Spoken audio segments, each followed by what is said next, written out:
নগঞা চিত্ৰশিল্পীৰ ঘৰত চোৰৰ উপদ্ৰৱ, নগাঁৱত চোৰৰ টিঘিলঘিলনি। সাৰি যোৱা নাই চিত্ৰশিল্পীও।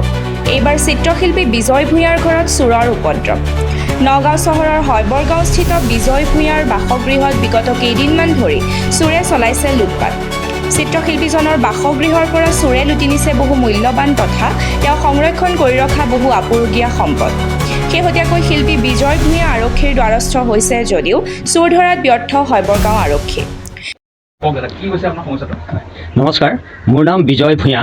মই এজন চিত্ৰশিল্পী হওঁ আৰু শিল্পীৰ লগতে মই সংৰক্ষণৰ পুৰণি সম্পদ সংৰক্ষণৰ বহুত বছৰ ধৰি অসমৰ আৰু ভাৰতবৰ্ষৰ সম্পদখিনি সংৰক্ষণ কৰি আছোঁ। আৰু এয়া হ'ল মোৰ এটা ৰেচিডেঞ্চো হয়, এয়া হাউচ কাম মিউজিয়াম। সেইকাৰণে মই ইয়াত হাউচিয়াম বুলি কৈছোঁ।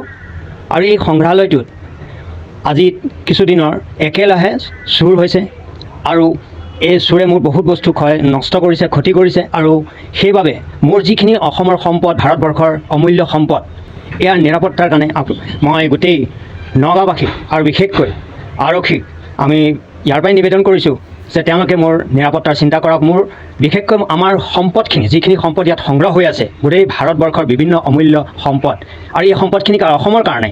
আৰু আজি অসমৰ সম্পদখিনি ইয়াত সংৰক্ষণ কৰা অৱস্থাত যদি মোৰ নিৰাপত্তা নাই, যদি ৰাতি আহি চোৰে যদি আমাৰ সম্পদখিনি যদি এই মিউজিয়ামৰ পৰা যদি লৈ যায়, তেতিয়াহ'লে বহুত আমাৰ অসমখনৰ পৰিচয় হেৰাই যাব।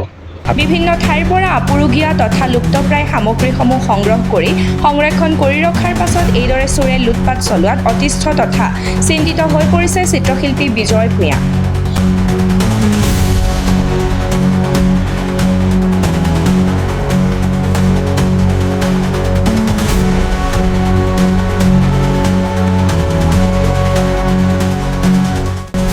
News Desk BSN 24।